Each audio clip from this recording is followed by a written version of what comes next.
مقصود اصلی حاصل.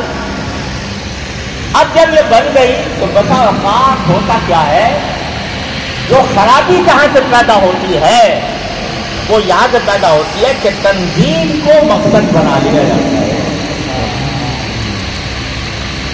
مقصد تھا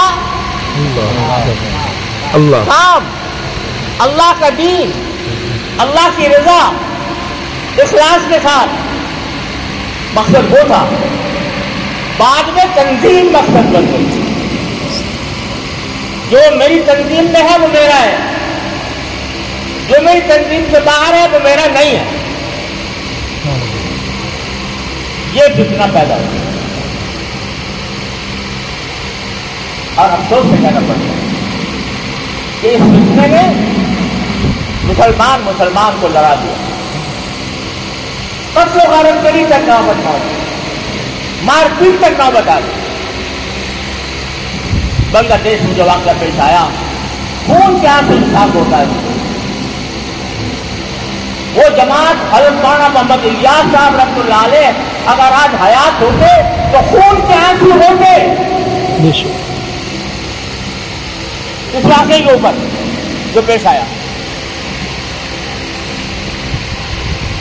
انہوں نے تو کوئی نہ ان کو عمارت کی خواہش تھی، نہ ان کو شورا کی خواہش تھی، نہ ان کو کسی اور تنظیم کی خواہش تھی. وہ کام لے کر آئے. اگر تنظیمیں بٹ گئی، تنظیم بٹ گئی، بٹنے دو. اگر بٹ گئی ہے، ہم نے کوشش کی شروع میں کہ یہ بٹوارا نہ ہو، لیکن افسوس ہے کہ نہیں ہو سکتا. ہو گیا.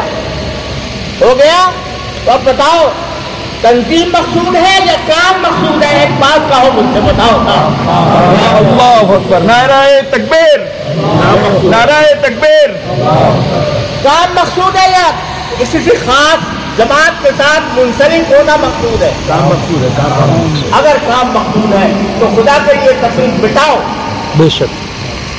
جو کوئی اللہ کا نام لے، جو کوئی اللہ کے دین کی طرف دعوت دے، اس کو خوش آمدید کہو، اس کو اپنا سمجھو، اس کے ساتھ محبت کا معاملہ کرو، اس کے ساتھ دشمنی مت رکھو.